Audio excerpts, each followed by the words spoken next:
Quero registrar nesse debate da reforma da Previdência, da PEC número 6 e 133, que eu recebi ontem esse material que vai estar nas bancas esse fim de semana. E resolvi priorizar meu pronunciamento sobre esse tema, sobre isso. Carta Capital, a fraude da Previdência, estudo inédito, mostra como o governo manipulou dados para aprovar a reforma e como as mudanças são mais nocivas aos trabalhadores do que parece. Estou lendo na íntegra o que está aqui na capa, não tem nenhum adendo meu aqui. E aqui eu tenho uma síntese dessa matéria que eu vou apresentar aqui a todos os brasileiros e brasileiras do que vai acontecer com essa reforma. Vou aqui apresentar o que está dentro da revista Carta Capital e que vai estar em todas as bancas a partir desse fim de semana. Matéria da revista Carta Capital: as contas falsas da reforma da Previdência. O subsídio para os pobres pós-reforma será muito menor e não maior, como alegam os cálculos do governo. Quem vai pagar a reforma vai ser da classe média para baixo. Todos perderão, todos. Tomamos um susto quando recebemos em agosto as planilhas do governo com os cálculos que embasavam a apresentação feita pelo secretário da Previdência à imprensa em 23 de abril, em uma das suas idas ao próprio Congresso Nacional. Estou lendo a matéria da Carta Capital. A representação de Rogério Marinho em abril foi uma resposta ao escândalo provocado pela decisão do governo de decretar sigilo dos estudos técnicos que justificavam a reforma e as suas supostas economias. Não resolvia o problema, contudo, porque as planilhas continuavam secretas, até que o pedido, solicitado via Lei de Acesso à Informação, por Ricardo Kurtzen, foi atendido em agosto. André Passos, Henrique Saarp e eu mal acreditamos. O susto foi maior quando se percebeu que as planilhas não faziam sentido. Elas não podiam estar calculando o que diziam calcular. Capa da revista. A nota informativa do Ministério da Economia intitulada "A Nova Previdência Combate Privilégios" construía a ficção do título, alegando grande redução do subsídio a um aposentado do setor privado que teve renda média de 11.700, o que se aposentou aos 60 anos com 30 anos de contribuição. Ele supostamente receberia benefício de aposentadoria no valor de 400 mil a mais do que contribuiu, mas a reforma da Previdência só cortou os direitos dele. Uma injusta evidente. Como pode um país cheio de problemas fiscais e carências sociais subsidiar a aposentadoria de um brasileiro muito bem devida, com 400 mil no período de 23 anos até a sua morte? A reforma não o deixaria na míngua, apenas reduziria o subsídio? Só que não. Poucos sabem, a história é outra.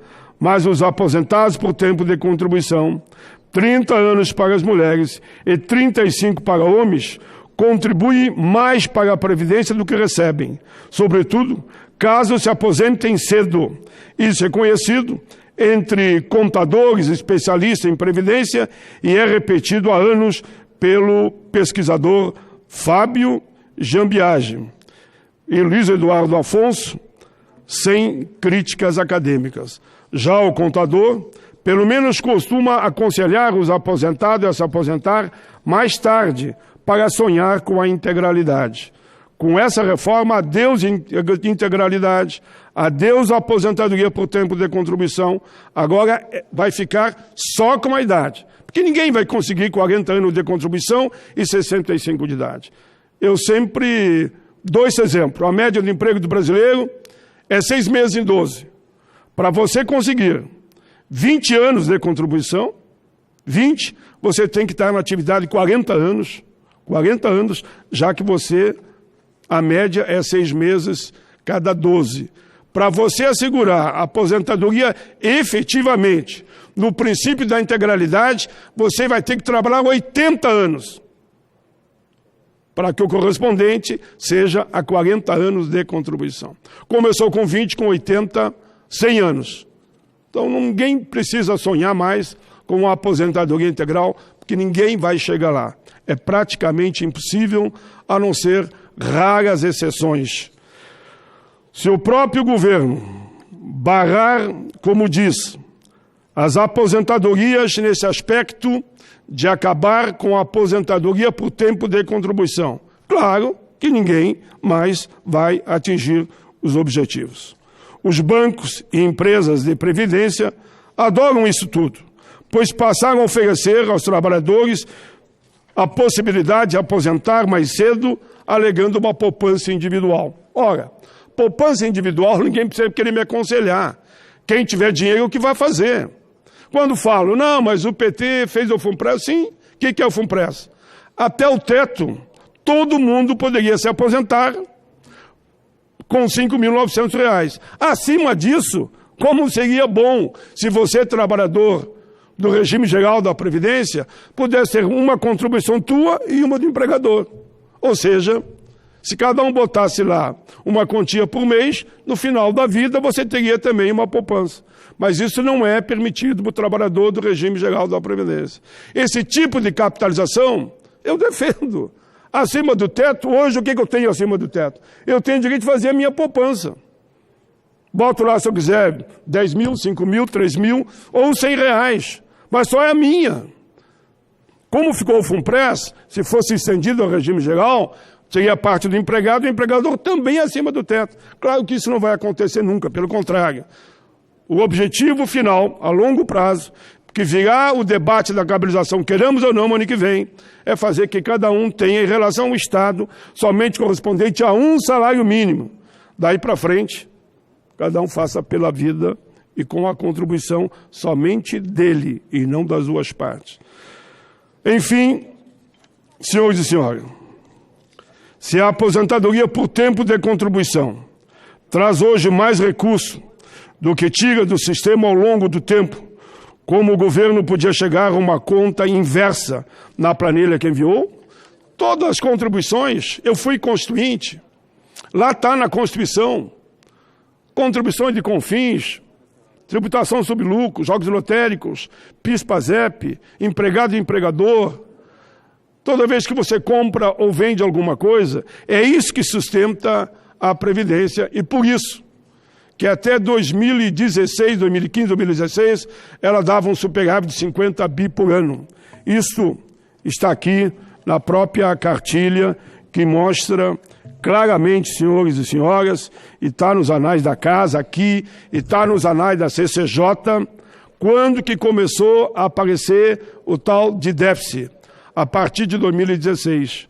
Mas pegar o ajuste de conta, pode pegar se quiser os últimos 15 anos, os últimos 20 anos, de 2015 para trás, a Previdência sempre foi superavitária. Por isso que as contas não fecham e a revista Capital apresenta esse documento. Eu mandei colocar nos anais da CCJ o relatório final da CPI da Previdência. E foi aprovado por unanimidade. E o que a gente diz no relatório final da CPI da Previdência? Para não dar a impressão que o material da Carta Capital, eu vou deixar nos anais da casa, que eu estou de olho no relógio, eu quero ficar dentro do meu tempo. O que recomenda a CPI da Previdência que eu presidi? Hélio José foi o relator e esse relatório foi aprovado por unanimidade. Lembro, só de sonegação é 600 bi por ano e não se faz nada. O que se falou aqui? O que fazer então? O relatório da CPI aponta caminhos. Primeiro, a questão é gestão, arrecadação, fiscalização, combate à sonegação, combate à corrupção, as desonerações que já estão anunciando aí que vão abrir mão dos 20% que paga o empregador sobre a folha. Como é que dizem que está quebrada e vão abrir mão agora dos 20%? É uma conta que não fecha, senadores. Não fecha. É uma conta que não fecha. Pode ver. Estava nessa briga da CPMF. Não, a CPMF vem porque nós vamos abrir mão de que os empregadores não paguem mais nada sobre a folha. E daí o outro setor já gritou, disse, não, mas nós aqui no mercado não temos interesse, os bancos CPMF demitiram o secretário. Quem pagou a conta foi o secretário. E a lambança continua, mas vamos em frente. Desonerações, que eu já falei, desvinculação de receitas, que desvinculam, foram bilhões e bilhões, é só olhar o orçamento, que todo ano há uma desvinculação de receitas que iriam para a Previdência. O relatório da CPI foi à frente, cobrar os grandes devedores, acabar com o Refis, acabar com a DRU, que retirou, está aqui os dados, 1,5 trilhão, acabar com a apropriação indébita, isso aqui tem que botar na cadeia, retiram 30 bi todo ano do salário do trabalhador e não repassam para a Previdência. Quem? São os grandes, né? Porque o trabalhador desconta em folha, só que eles não repassam para a Previdência. E aí? Falo tanto Operação Lava Jato. Eu não sou contra a Operação Lava Jato, nunca fui. Vamos fazer uma Operação Lava Jato em cima dos grandes devedores e sonegadores. Vai parar, não vai ter presídio suficiente para botar lá em Curitiba. Pode saber que não vai ter. E aí mando a conta para quem? Para o pobre do trabalhador, do aposentado, do pensionista, que estava pensando em se aposentar. Tem alguns absurdos nessa reforma que são inadmissíveis. O dinheiro da Previdência tem que ficar na Previdência. Para beneficiar quem? Os que contribuem, o povo trabalhador, aposentado e pensionistas. Tem uma PEC minha, que está circulando na casa, eu diria já há mais de uma década, quase 2, que ela diz só o seguinte, proíbe que o dinheiro da Seguridade Social seja destinado para outros fins. Essa não passa nunca. É sinal que estão desviando. Isso não é só aprovar essa proposta, aqui no plenário mesmo. Por que não aprova aqui junto agora? Mas é que nem aquelas que eu apresentei, tributação sobre lucro ou grandes fortunas, fui derrotado 4 vezes já. O que a CPI também propõe para novos caminhos? Apresenta de forma concreta projetos para cobrar os devedores, o fortalecimento de órgãos de fiscalização e controle, combate à fraude e à sonegação, a auditoria da dívida pública, a revisão do modelo atuarial, compensação em relação aos benefícios sociais, fim da política de desonerações e desvio de recursos. Ainda, sugerimos, na legislação, uma PEC que impeça que o governo retire recursos da Previdência. Aí a DRU e tantos outros motivos já fizeram. Uma proposta que consolide a competência da Justiça do Trabalho. Criar o Conselho Nacional de Seguridade Social, empregado, empregador, governo e aposentados. Quadripartite, que são as partes interessadas. Projeto de lei permite a flutuação da alíquota de contribuição das empresas, de uma forma que incentive quem mais emprega paga menos na proporção do número de empregados quando a lei surgir. Hoje a empresa tem 100, bom, se ele botar 10% a mais, ele pagaria menos. Empresa tem 1.000 empregados, mas se botar 10% a mais, também vai pagar menos. De forma com esse percentual que vai beneficiar as pequenas e também as grandes. Mas no mesmo percentual. No mesmo percentual. Paga menos. Estou falando aqui que o cálculo dos números estão aqui. Projeto de lei também do Senado retira do ordenamento jurídico brasileiro a possibilidade da extinção da punibilidade. O que é isso? Hoje, infelizmente, na lei, o cara não paga, faz um refis, faz 2, faz 3, faz 4, faz 5 e depois é perdoado. Nessa reforma é o seguinte, diminui os direitos e aumenta o percentual de contribuição. De quem? Trabalhadores.